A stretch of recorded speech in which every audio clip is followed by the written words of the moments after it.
Hello everyone, and welcome to another ASUG Partner webcast. My name is Susan Revoletto, Membership Support Specialist here at ASUG. I'll be your moderator for this event. I'd like to thank everyone for taking the time to join us today for this presentation.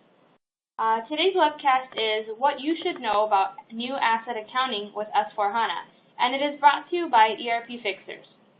Today's webcast is being recorded. The link to the recording and the accompanying slides will be posted to the ASUG website, and all registrants will receive an email with the link to those materials. I'd like to remind our audience members that you can submit your questions at any time by clicking the purple Q&A button at the bottom of your screen. Please take a moment to maximize your live view box in order to be able to fully see the demo that will be presented during this webcast. And now I'd like to hand it off to Paul Ovigele. Thanks, Susan. Hello, everyone. I'm going to take you through the next 5 or 6 slides, and then I'll pass it over to Una. So the first item on the agenda is, what is ERPfixers? ERPfixers is an online platform for posting SAP requests, questions, and issues. We are a partner with ASUG, and your ASUG username and ID is integrated with ERPfixers. So if you had any questions that you wanted to route to an expert, we have about 3,600 experts on the platform in all the modules of SAP that should be able to help you out with the questions. We also offer optimization assessments in the major SAP modules, FICO, MM, SD, PP, and all the rest. And in that situation, we select the experts that can help you optimize certain areas of your SAP system. If you want more information, you can go to our website. So this webcast is on S/4HANA fixed assets. Now, I'm assuming that most people know what S/4HANA is. If you don't, then maybe you haven't been around for the last couple of years, because SAP has done a good job with marketing and spreading the word about this. So just to recap on what it is, it's the re-engineered business suite running on the advanced in-memory HANA database. It's characterized by simplifications, increased efficiency, faster processing power. It's available on-premise or in the cloud with Fiori as a new user experience. Before we go on with this webcast, we just want to do a quick poll on how many people are on S/4HANA already, about to start, agree in principle, but plan to move in a few years, or have no plans yet. So for the next 30 seconds, could you just click on the option that corresponds with your situation and press submit, and we will see what the results of the poll are. Thank you.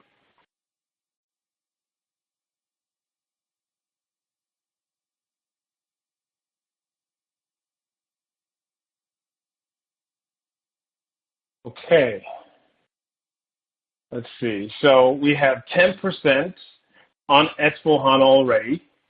We have 24% about to start or in the process of S/4HANA implementation. We have 58% agree in principle, plan to move in the next few years, and no plans yet at 8%. So that kind of coincides with what I expected. I expected most people to agree in principle, plan to move in the next few years. Actually, those in S/4HANA already, is actually a little higher than I thought. So 10% are already in S/4HANA, 24% are about to go. So those are kind of in line with what I thought. Now, just for those who know, I've been in SAP, the FICO space for about 20 years, and this is the most changes I've seen to the FICO module of SAP. In fact, what I tell people is, if you look at all the major categories of your financial statement or your balance sheet, there has been a significant change. If you look at your cash, the cash and cash equivalents, we now have something called new cash management. Look at AR and AP. They are now called business partners in S/4HANA. You look at inventories, now managed through material ledger. You look at cost centers, projects, internal orders. They're now all part of the universal journal. Cost elements, including secondary cost elements, are now GL accounts. COPA account based is now part of the Universal Journal. So almost every category that you see in your balance sheet or financial statement has now been changed in S/4HANA. And in fact, I actually said exactly this in the last webcast we had, and someone reminded me that you forgot about consolidation, because BPC is now integrated as well as S4. So lots of change. So I'm hoping that with this webcast, what we're trying to do is we're trying to carve out the different areas of changes in S4 and educate people on what these changes are. We're not just doing this as an overview. We're trying to do it as what is more practical, what day-to-day functional aspects have changed, which will affect your working situation. And that's what I'm hoping you'll get out of this webcast. So I'm just going to introduce Una. Una is an S/4HANA consultant who has spent over 17 years as an SICO consultant for a number of multinational projects, mainly in Europe. She's the author of 3 books. One is Invoice Verification with SAP, Payment Blocks in the GRIL, Automatic Payment Program in SAP Accounts Payable, Running and Troubleshooting, and Introducing New Asset Accounting in SAP S/4HANA. So with that knowledge, I'm hoping that she will provide some useful information for you in this webcast. And myself, I've been an FICO consultant since 1997, and I have a couple of books I've also written, and I'm also part of the ERPfixers team that does optimizations regarding S/4HANA Finance. So now I'm going to hand this over to Una, and she'll take you through the rest of most of the presentation. I will be back during the Q&A part of the session. Thank you very much.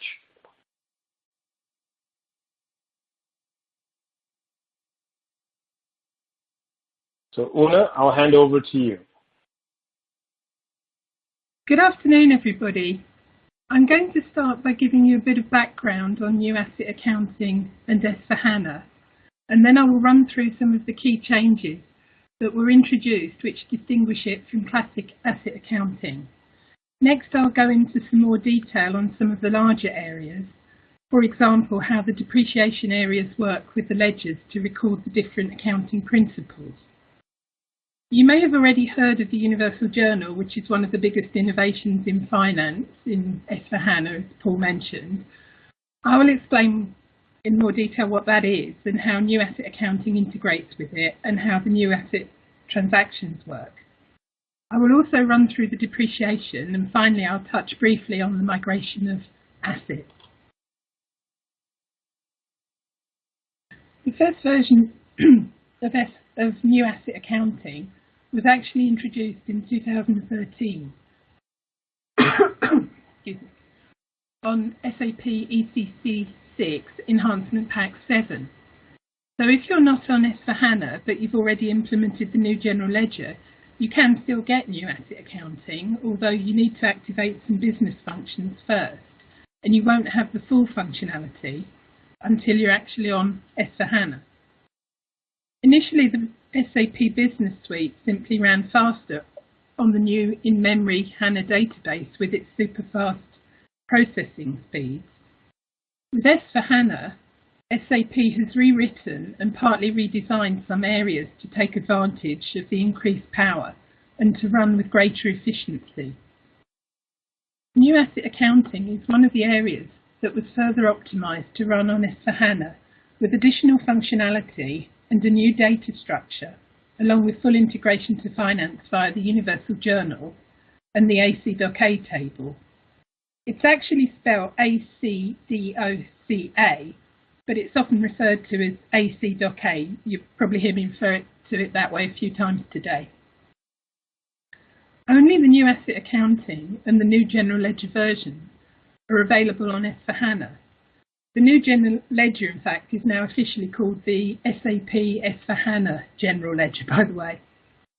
You don't have to implement all the functionality of either, but you won't be able to use the old classic versions anymore on S/4HANA.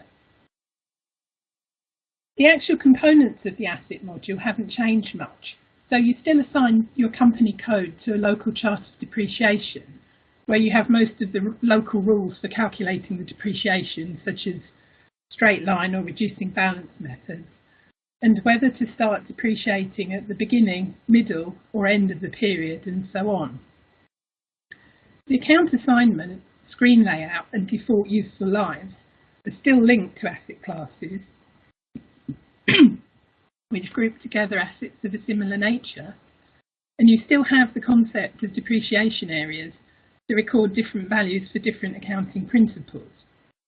However, there's been many improvements in different areas and a much tighter integration to finance, which you can see straight away if you're migrating fixed assets from a legacy system. You no longer post the asset master data and values together first, and then later post a summary journal to finance. Now in S/4HANA, similar to the accounts payable and accounts receivable subledgers, you create the master data first and then separately post the value to the asset and simultaneously to the general ledger.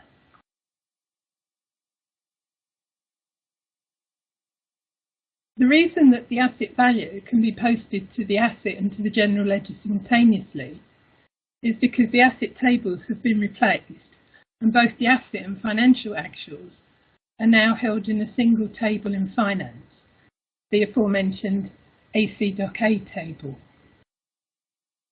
A common phrase you may hear a lot in relation to S/4HANA is the single source of truth. In S/4HANA, finance and controlling have been merged, and asset accounting and even profitability analysis all create entries directly to the ACDOCA table in finance. In other words, you now have everything in one place. Additional accounting principles no longer have to be posted periodically. Instead, all accounting principles post real time and at the same time. Because the accounts are reconciliation accounts in all ledgers, you can't post only to the general ledger and not to the asset. Altogether, this means that you now have everything in sync with everything else, which has got to be one of the biggest advantages, especially for us accountants. In addition, asset postings are transferred to finance at asset level, and more asset information is now available in finance. So you can run financial reports by asset number, for example, in the general ledger line item display transaction. You don't have to wait until the period end to see values in the parallel ledgers, and even the planned depreciation is always up to date. This slide shows some examples of transactions that have changed with S/4HANA. Although many of you will be using Fiori to access the S/4HANA transactions, particularly if you're using the public cloud version of S/4HANA, quite a lot of the S/4HANA transactions are very similar whether you're using the SAP GUI or the Fiori equivalent. I thought it'd be easier to show you the transaction code so that you could compare the ECC transactions and see what has changed. Also, I'm sure some of you will still want to explore the SAP GUI transactions on the on-premise version, even if you have Fiori or intend to implement Fiori later. As the asset and general ledger values are now in the same table, the ACDOCA, the consistency and reconciliation transactions are now obsolete and do not even exist in S/4HANA. All the ledgers post real time, so the periodic posting transaction is also now obsolete. One of the migration prerequisites, by the way, is that you have to complete all the periodic postings before the migration, as you won't be able to post them afterwards without that transaction. Prior to S/4HANA, in a legacy migration, after you had uploaded the asset master data and the related values to asset accounting, you could then use, for example, transaction OASV in order to post those values to the general ledger. Now, as both the asset and the general ledger are posted to simultaneously, this transaction is no longer required. The legacy transaction AS91, which you may have used in the past, can no longer be used to post the values to an asset, but you can still create the master data with it and post the values to both the asset and finance with the transaction ABLDT. The post-depreciation transaction, AFAB, like the calculate planned depreciation transaction, AFAR, has the same transaction code, but there's a different program underneath and a slightly different selection screen. I will explain these differences in the depreciation section shortly. Finally, a number of transactions now contain an L at the end to signify that you can post to different ledger groups. For example, ABAA is now ABAAL. In fact, if you try to select the old code on S/4HANA by mistake, you will see that you have been redirected to the new code anyway. Previously, you had to set up specific transactions if you wanted to post to one ledger and not another.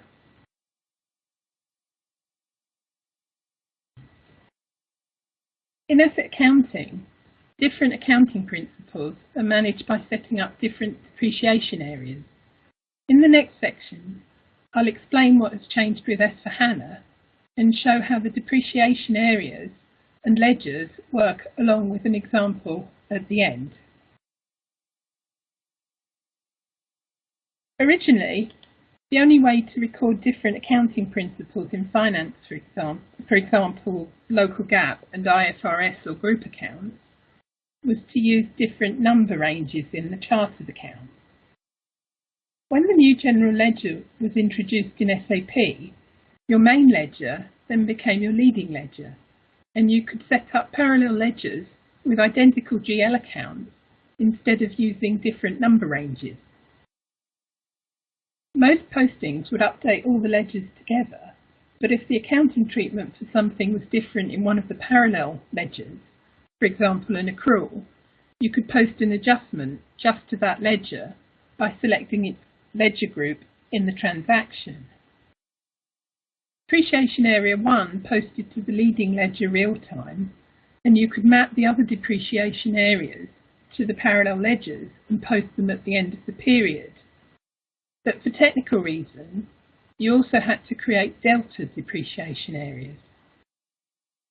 With S/4HANA, in order to map a depreciation area to a ledger, you assign an accounting principle to the depreciation area in the asset accounting configuration. You also assign an accounting principle to the ledger group in the financial configuration. You will see this in the next slide. You still have the option to use the accounts approach or the ledger approach for your different accounting principles. The accounts approach may be a better choice if you only have a few differences between the two accounting principles.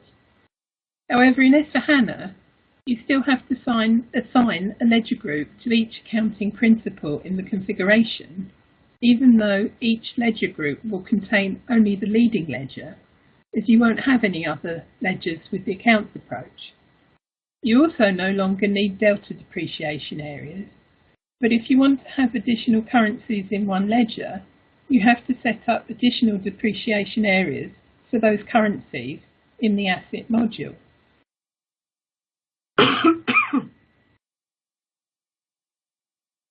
This slide shows one of the configuration steps of an example US company code with a European head office. The depreciation areas are shown in the first column on the left.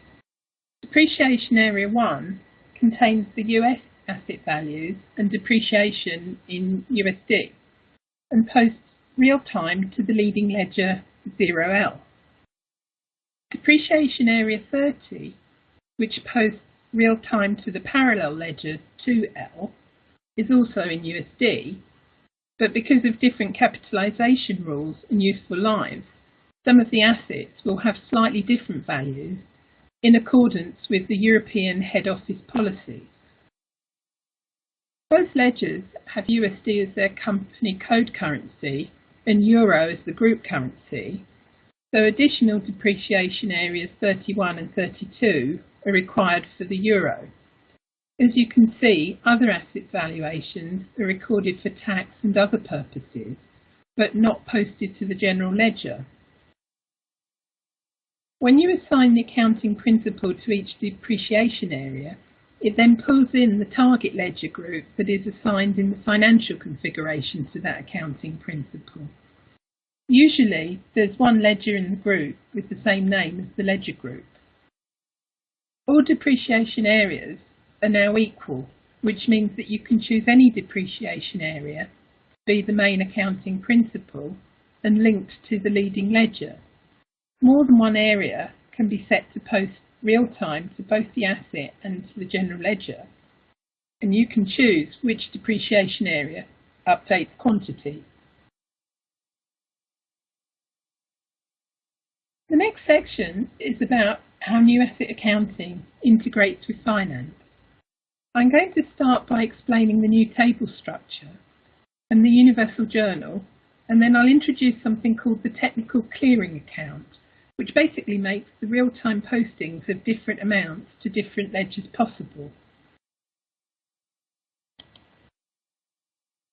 Because of the power of HANA, you no longer need to split data into a number of tables with additional total tables and special programs for managing and storing the indexing and summarizing and aggregations, etc.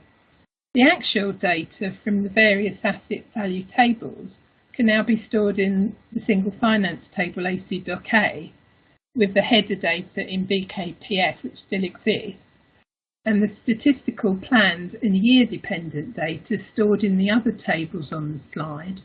For example, SAAT_plan_values. Don't worry though if you have a lot of bespoke programs which use the old tables. Although the old tables no longer exist, the programs will still work as long as you're just reading the tables and not writing directly to them. This is because of something called compatibility views. These are views which are recreated from the new tables such as ACDOCA, but linked to the old table names such as ANEP, ANEK, and so on. So you can still read the data, but you would not be able to update anything in that view. The Universal Journal is the underlying comprehensive document for all postings to finance. It's not actually a separate transaction as such, and you wouldn't immediately notice a difference if you were posting a journal or a customer or supplier invoice, but the different table that is updated in the background, ACDOCA, which now contains all sorts of additional information from the different modules, not just asset accounting. As mentioned, it doesn't just make all the index and totals tables obsolete, but contains, for example, characteristics and segment numbers from account-based profitability analysis, material information from the material ledger, and additional costing, purchasing, and sales information as well. The technical clearing account is a new account that has been introduced for accounts that cannot be posted to in a single ledger only. If you've set up parallel ledgers in the new general ledger, you will know that there are certain accounts that the system will not let you post to in one ledger and not another. If you receive an invoice from a supplier for $100, you cannot record it against that supplier as anything other than $100 in all the ledgers, and the amount that you pay against it will be the same in all ledgers, along with any related taxes. By the same logic, the GRIR accounts, where you post the goods receipts and invoices received, and the customer accounts have to be posted to all ledgers at the same time as well. In S/4HANA, when you have an integrated posting in asset accounting, such as an asset acquisition with posting between the asset and the supplier, for example, or between the asset and the GRIR, you have to post the supplier or GRIR side the same to all ledgers, but you may want to post the asset side differently. Maybe you want to capitalise certain fees for one accounting principle and not another, or post something to a different account. You can see in the slide that the technical clearing account allows you to do this by posting the first document to all ledgers, crediting the supplier and debiting the technical clearing account. This is called the operating part of the posting. Then you can post the other side in two separate documents, one to each ledger. This is called the valuating part of the transaction. The valuating part credits the technical clearing account and debits the asset with the required amount for each ledger and posting the balance, for example, to freight or legal fees or whatever the policies of the other accounting principle requires. Technical clearing account is a reconciliation account and works in the same way for both account and ledger approaches, and you can also have more than one technical clearing account. It's defined in the configuration by chartered accounts and account determination, so you could have a different account by asset class, assuming your account determination is mapped closely with your asset class. This is different to the normal clearing account for asset acquisition, which still exists in the configuration and behaves in the same way for transactions such as the acquisition transaction AFAB-SELECTION, where there is no automatic offsetting account. An example of a non-integrated asset posting where the technical clearing account is not used is the settlement of line items from an asset under construction to the final asset. This slide shows that you can still create different settlement rules, for example settling to an asset in the ledger 0L, but settling perhaps to a cost centre for the parallel ledger, in this case 2L.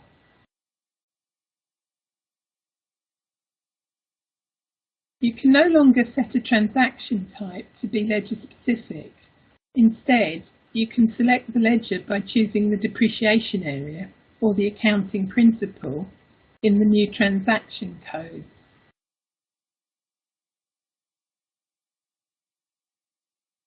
Because finance and controlling are merged in S/4HANA, there are no more cost elements.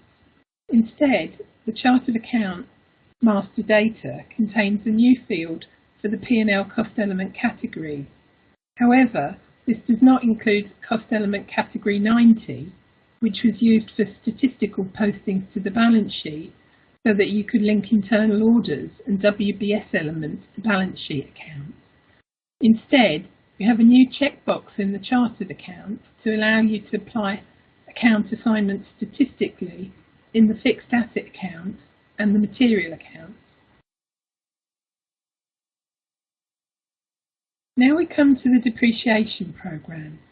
There are a few changes in this area, for example speed, different selection options, and under the hood, or bonnet in the UK, there is a new depreciation calculation engine, which you may have heard of and be wondering what it does. First of all, planned depreciation is updated every time an asset transaction is posted or a change made to the master data. Therefore, the Asset Explorer and Asset Report will always show you up-to-date values. At the end of the month, when you run the depreciation transaction, it should be quicker as it's simply posting the already calculated planned values. The system still posts collective documents for depreciation, not one document for each asset, but it does post a separate line item in the general ledger for each asset, giving you more detail than before for reporting in finance. The first thing you'll notice when you enter the depreciation transaction AFAB is that the selection screen is simplified. Previously, if I had to rerun the depreciation in a particular period, I always had to think for a minute which button to choose. Now the system figures it out automatically. The second point is that you can still run the depreciation for all accounting principles at the same time, or you can choose to run it for the different accounting principles separately.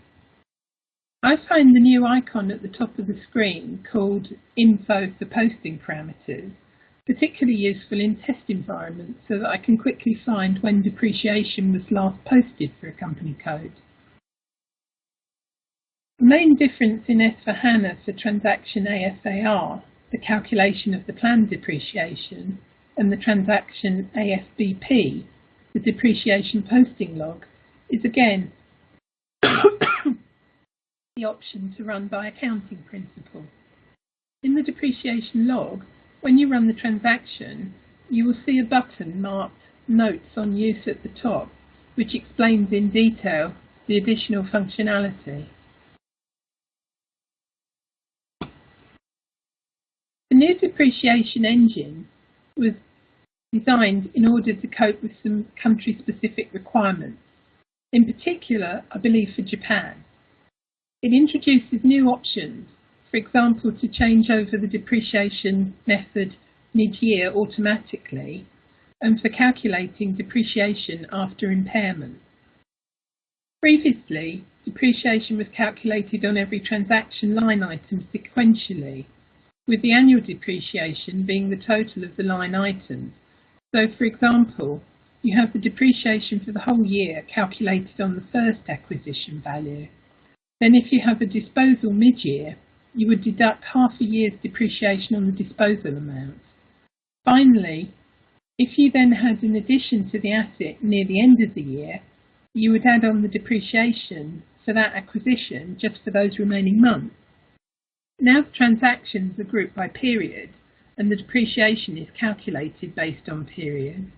So in this example, instead of calculating depreciation on the original amount of 1,000 for the whole year and deducting and adding retirements and additional acquisitions, you take the balance of each period and calculate it separately.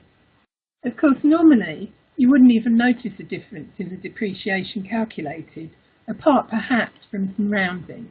However, if you're moving to new asset accounting and you want to compare in detail the calculations before and after and work out how it gets there, it might be useful to understand the above. In the next section, I will explain some of the options to move to S/4HANA and what to look out for. Generally, you're either going to be migrating to a greenfield implementation of S/4HANA or converting your existing system data to S/4HANA. Many customers already on SAP for a number of years are using this opportunity to re-implement and get rid of all the bad practices and bespoke programs that have accumulated over the years. And it's the only option available if you're moving to S/4HANA on a public cloud. The second option, system conversion, is less disruption and you keep your transaction history, but it is only available for on-premise S/4HANA versions. The new general ledger is the only ledger available in S/4HANA, but if you don't have it already and want to use the full functionality, for example, the parallel ledgers and document splitting, a separate project to migrate to new general ledger prior to S/4HANA may be advisable. Document splitting at the moment cannot be implemented once you've converted your data to S/4HANA, although this functionality should be available in the next on-premise version, 1709, and adding parallel ledgers on S/4HANA, which wasn't initially available, is now available from the 1610 version. Of course, timing is important because whereas you can migrate to S/4HANA at any period end, you need a fiscal year end to do a full new general ledger migration. This slide covers some of the checks and configuration that are done as part of the move from ECC6 to S/4HANA. If you plan to keep most of your existing business processes and convert your existing system to S/4HANA, there are a number of tools available for pre-checks, particularly to ensure that your custom code will work on the new compatibility views. During the migration, there are a number of checks and adjustments to be done. For example, for the cost elements during the merge of finance and controlling, and ensuring that everything has the correct fiscal year variance. It is particularly important to get the asset module correctly aligned with finance, especially if you have additional accounting principles in both. The exact changes that you will need to carry out will depend on your existing and planned configuration. If you already have parallel ledgers, you will need to match the depreciation areas to the parallel ledgers and currencies using the accounting principles. If you plan to use the accounts approach for different accounting principles, you need to set up ledger groups and tick the new flag in the ledger configuration for parallel accounting using GL accounts. You also need to create your technical clearing account and change the asset accounts to reconciliation accounts for the non-leading ledgers. The leading ledger should already have reconciliation accounts. If you have any transaction types that are applicable to only one ledger, you will need to mark them as obsolete, as you will no longer be able to use them. There are also some additional flags to verify for new net book value retirements and revenue distribution. Only one fiscal year can be opened during migration, and the last year cannot be reopened after migration, but you can still run reports for prior years.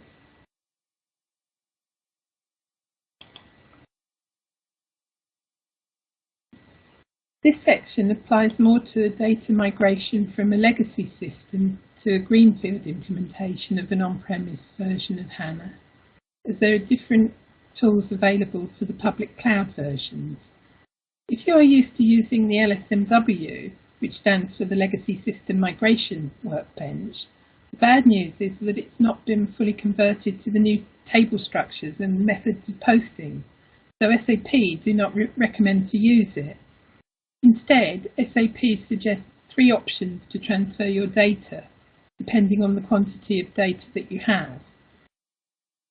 If you have a small amount of data, you can still use transaction AS91 to create the asset master data, but the takeover values button is greyed out, so you can no longer enter values and need to use the new transaction ABLDT for the values.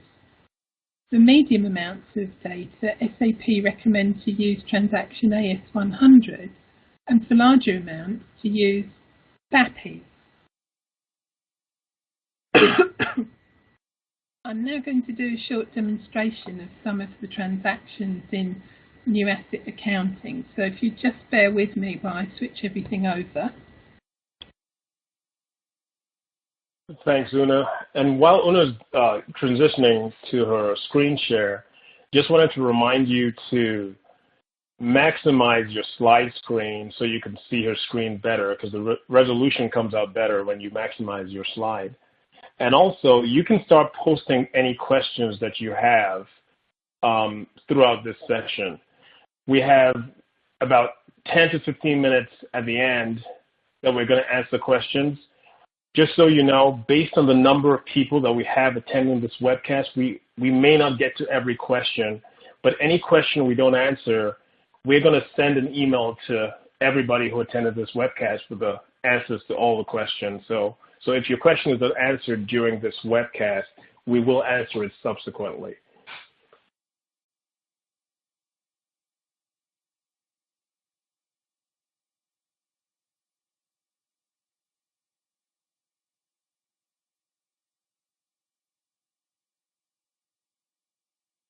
So I'm just going to start by demonstrating a quick asset master data posting. I'm afraid if you're expecting to see something completely different, you may be a little bit disappointed, as a lot of the transactions still look the same, whether I was using the transaction in Fiori or on the SAP GUI. They are pretty similar, so I've chosen the SAP GUI because it comes out a bit better on the screen. First of all, I'm just going to demonstrate very quickly creating a very basic asset master data basically an asset. I'm going to create a computer.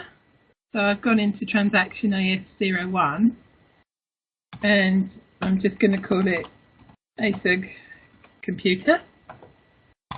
Just putting in the minimum of data so that you can see how it's going to come out. On the time dependent screen, I'm just putting a cost center.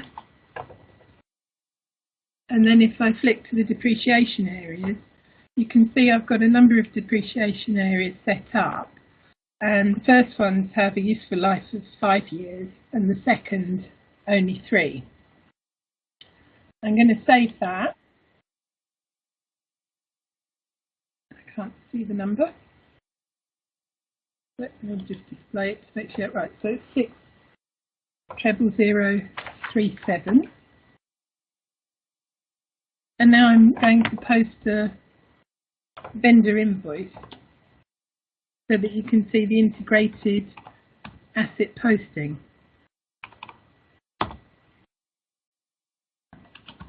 I'm just going to use today's date and a company code I already have set up and a vendor I already have set up.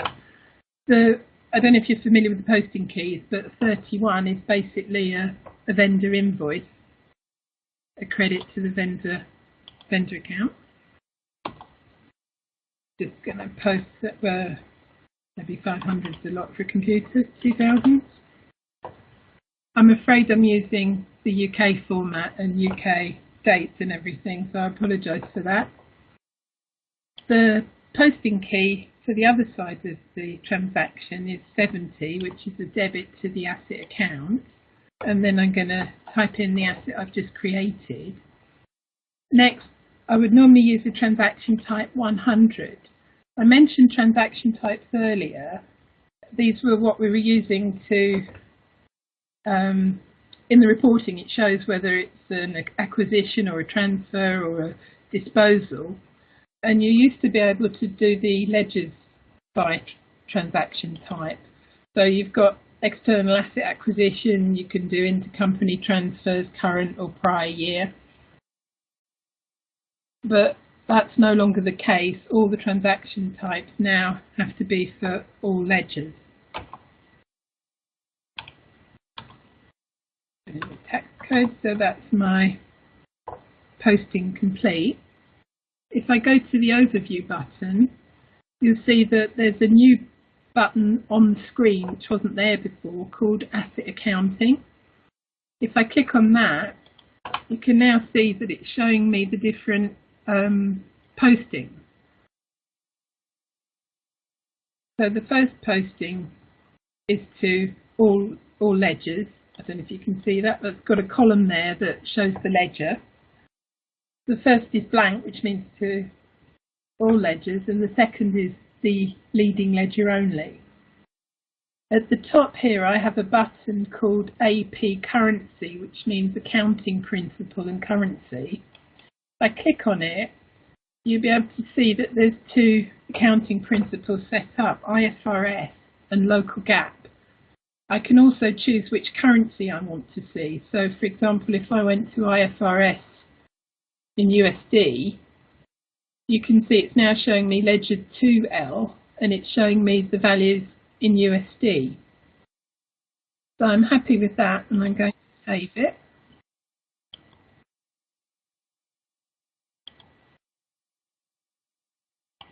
And I'm now just going to look at it in the Asset Explorer. So you can see the Asset Explorer hasn't changed much. I've got on the left-hand side the different depreciation areas. So the first one, the local GAAP, equates to my leading ledger, and the IFRS is going to equate to my parallel ledger in finance. Again here, you can see at the bottom the transaction that's been posted against this asset. If I double-click on it, you'll see the journal that we posted a moment ago. And again, you've got the Asset Accounting button at the top right. So you can click on it and jump to the different documents and display the different accounting principles and related documents and currencies.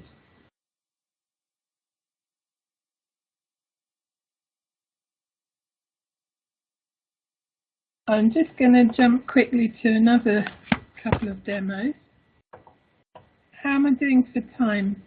I've still got another 2 minutes, have I, Paul? Okay. Just to show you quickly the ACDOCA table.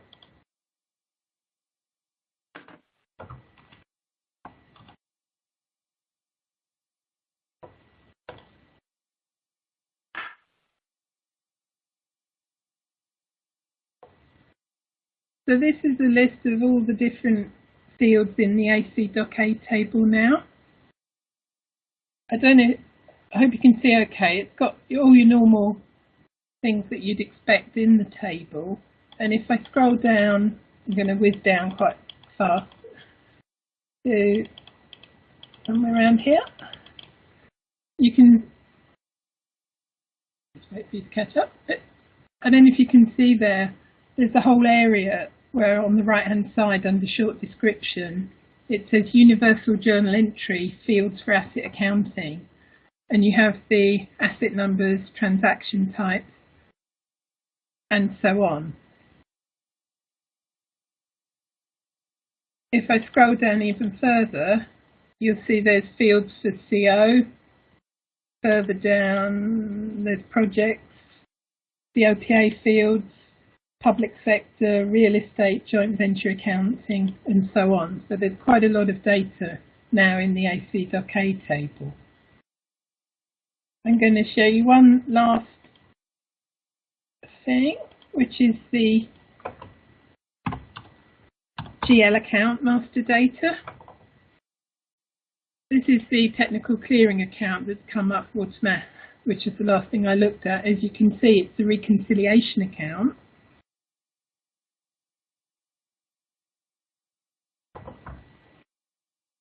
And if I go to, for example, depreciation,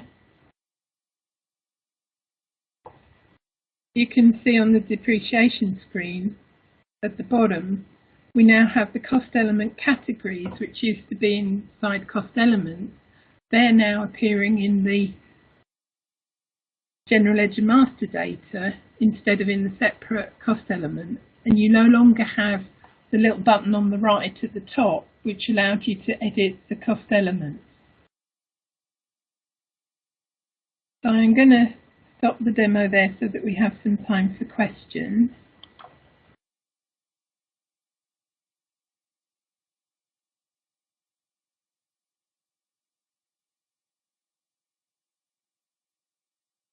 And I'll hand it over to Susan for the questions.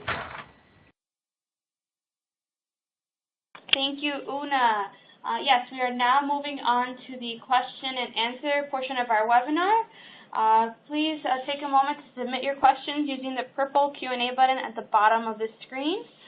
All right, we do have a couple of questions here. Let's start with the first one. It's from Mark. Is it beneficial to implement new asset accounting prior to upgrading to S/4HANA? It does rather depend on what your situation is at the moment, because you do need new general ledger implemented in order to use new asset accounting. So if you're not on new general ledger, you'd have to implement that first, and you've quite a project and you need a year end. And it also does depend how much you're going to use it. If you don't at the moment have parallel ledgers and you want parallel ledgers, that would be useful. If you're not on SAP at all and you want to move to asset accounting, then it makes more sense to move to new asset accounting than old asset accounting, so that you're ready for S/4HANA. Perfect, thank you. The next question is, hi there. This is from Mahender. The presentation is really good with good information. Is it possible to share the presentation? Yeah, we'll be sending out. We'll be sending out to all the attendees. We'll send out a video of the presentation, and we'll also send an attachment of the slides as well. Thank you, Paul. Next question is from Jignesh. Where do you configure technical clearing account? In A0090 or asset account determination or somewhere else? Can you please specify? I can't remember the transaction code offhand, but I'll make a note of it and put it in the, I believe Paul's sending out the questions and answers written anyway, so I'll check it and put it in that. All right, thank you, I Una. think actually it has got its own code. Sorry, it has got its own line in the IMG, by the way, but I will look it up. Sorry, carry on. All right, next question is from James. Does HANA still support multiple charts of accounts, or are these new unified into a single COA? By multiple charts of accounts, I assume you mean, for example, an operating chart of accounts plus a local chart of accounts or a group chart of accounts. Those still exist in S/4HANA. Okay. Thank you. Next question is from Lisa. Please, could you confirm, I believe you said migration had to occur at fiscal year end and that you could not reopen the prior year once the migration was over. Our tax-only books are often reopened for the prior year. You can't reopen the asset accounting itself. If you had to do adjustments, you'd have to do finance-only adjustments, because once you've, I'm talking about a conversion to S/4HANA now and migrating to new asset accounting. You can't get back into the old fiscal year because you've got all the old tables and everything, and you can't update that. So you'd have to do a finance-only journal. You can post in finance, I believe. Perfect. Thank you, Una. Next question is from Jamie. Is it possible to add parallel ledgers at the same time as S/4HANA migration? You can't add the parallel ledgers during the migration, and it also depends which migration you're doing, because I don't know if you know the on-premise migration. The on-premise versions of HANA are based on a year and date. So, for example, there was 1503. The next one I think was 1509, and now we're on 1610.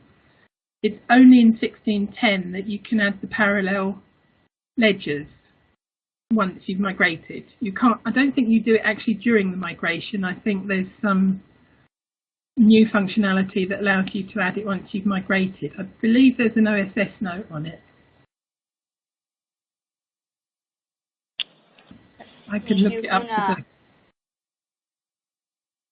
Oh, did you want to look it up?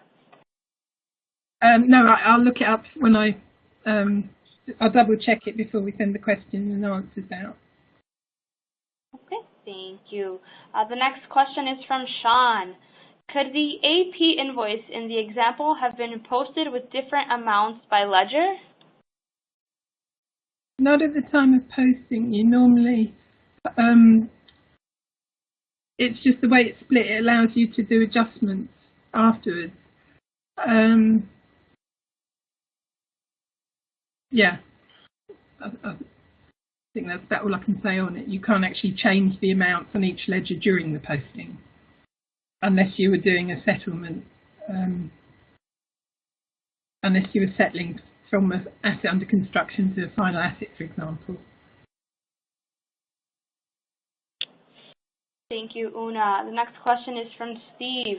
Can you map depreciation areas to appendix or extension ledgers in finance? No, you can't, because the extension ledgers are actually delta.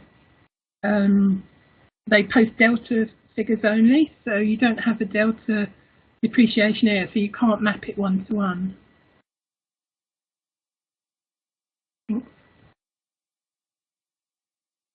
Thank you. The next question is from Ellen.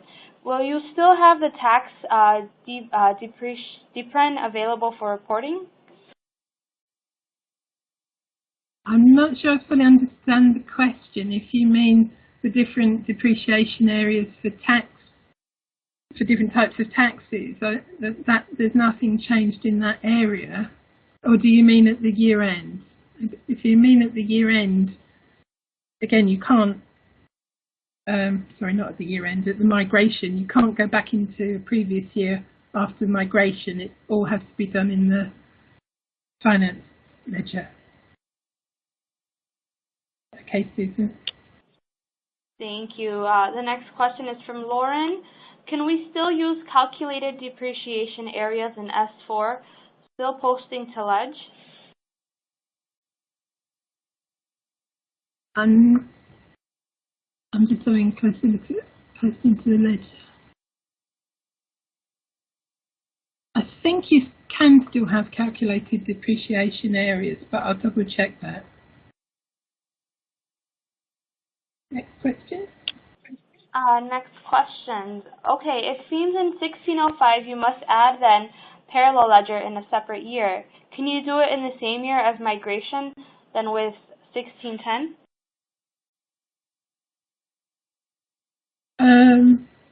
I can't remember the rules of adding parallel ledgers in new GL on ECC 6.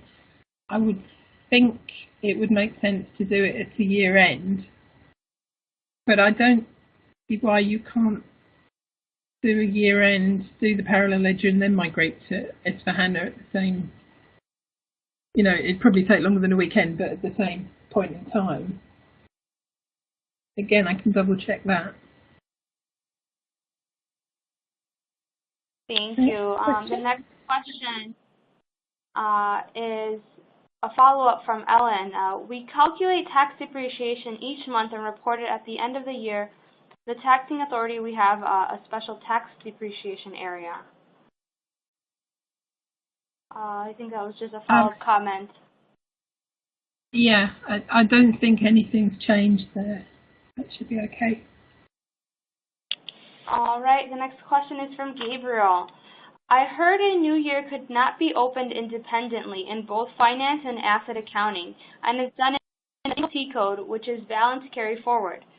The carry forward transaction opened the new year can't be processed if the previous year hasn't been closed. Does this mean the AJAB closing asset has to be performed before we open a new fiscal year?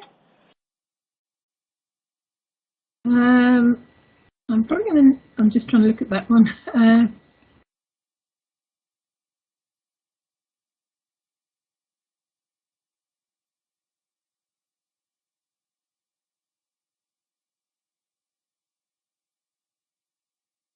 I don't think so. I think, as far as I'm aware, you can open the new year before you've closed the old one, but the process with the previous year hasn't been closed. That doesn't make sense to me. I think I'd have to look at that one and then get back to you in the written answers. Sorry. Next question. So we've got time for any more questions. How are we doing? Oh, yeah, let's take one last question. It's from Lauren. Can we change accounting principle on depreciation area after the initial migration? Accounting principle. Don't know the answer to that one. I'd have to look into it. Sorry. Okay, that's fine. I think that's all the time we have today for questions and answers. Paul, did you want to go ahead and close out? Yes, thanks. Just to say thank you, everybody, for attending the webcast. I know there's a lot of information. We're only dealing with one aspect of S/4HANA, so you can imagine how vast it is. And, you know, but I'm hoping that for this, you got some good information from Una. And as I said, we will any questions not answered, we'll make sure we answer them and send them to everybody who attended and registered for the webcast.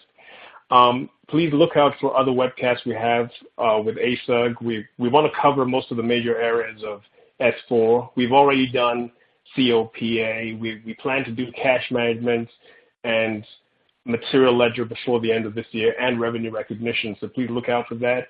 And if you get the chance, you can go to our website. It's the same user ID as your ASUG. And if you have any questions or optimization issues you want to get resolved, please feel free to reach out to us. Thank you very much.